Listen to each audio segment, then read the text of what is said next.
नववर्ष स्वागताला अवघे 4 दिवस शिल्लक असताना सर्वत्र पार्ट्या आणि नववर्ष स्वागत कार्यक्रमांची जय्यत तयारी सुरू झाली आहे. असं असलं तरी काही पार्ट्यांमध्ये अंमली पदार्थ तस्करांचाही सुळसुळाट झालेला असतो.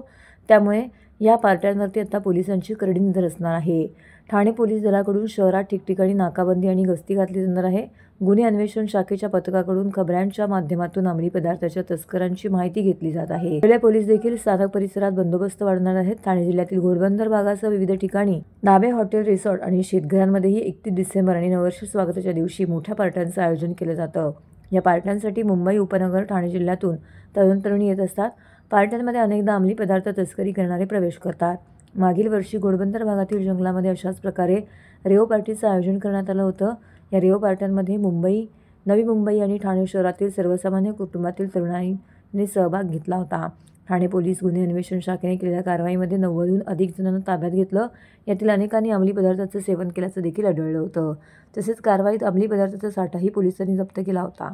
यावर्षी देखील 31 डिसेंबरच्या रात्री ठिकठिकाणी पोलिसांकडून नाकाबंदी केली जाणार आहे. तर रात्रीच्या वेळी मद्यपी वाहन चालकांकडून वाहने चालवली जातात. त्यामुळे रात्री मद्यपी वाहन चालकांची तपासणी करून वाहतूक पोलिसांनी कारवाई करण्यास सुरुवात केली आहे. तसेच काही गैरप्रकार टाळण्यासाठी स्थानिक पोलिसांकडून रात्रीच्या वेळेत गस्त घातली जाणार आहे. 31 डिसेंबरच्या अनुषंगाने आणि ह्या डिसेंबर महिन्यात एकंदरीतच दारू पिण्याचं प्रमाण वाढत असतं. त्यासाठी आपण प्रत्येक युनिटमध्ये आपल्याकडे 17 युनिट आहेत, ट्रॅफिक युनिट आहेत. त्याच्यातनं प्रत्येक युनिटमध्ये 2-2 ठिकाणी असं करून आपण 31 तारखेला जवळपास 34 टीम्स बनवलेल्या आहेत. 17 अधिकारी, 34 टीम सकाळी 5 वाजेपर्यंत कार्यरत राहतील आणि जास्तीत जास्त ड्रंक अँड ड्राईव्ह केसेसवर किंवा जो मागे बसलेला आहे तो पण दारू पिलेला नसावा अशा केसेसवर म्हणजे 185 आणि 188 नुसार सगळ्यांवर कारवाई करत आहोत. आपण जे मेन ठिकाणं आहेत त्या मेन रस्त्यांवर आपण आणि RTOच्या मार्फत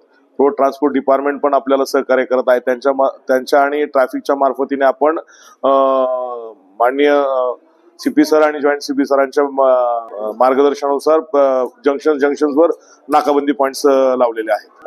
अराउंड 350 कर्मचारी आपल्याकडे त्या दिवशी तैनात असणार आहेत. 17 अधिकारी, 17 PI, 54 PSI, API PSI आणि 350 कर्मचारी आपले त्या ठिकाणी हजर राहणार आहेत. नागरिकांना आव्हान एकच करू इच्छितो की 31 डिसेंबर येईल जाईल, पण त्या दिवशी जर आपण दारू पिऊन आपल्याकडनं जर अपघात झाला किंवा आपण हे झाला तर आपण राहणार नाहीत, पण 31 डिसेंबर राहणार आहे, तो परत येणार आहे.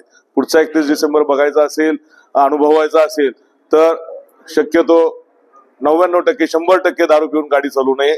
आपण आणि आपल्या दुसऱ्याच्या जीविताला कोणालाही धोका निर्माण करू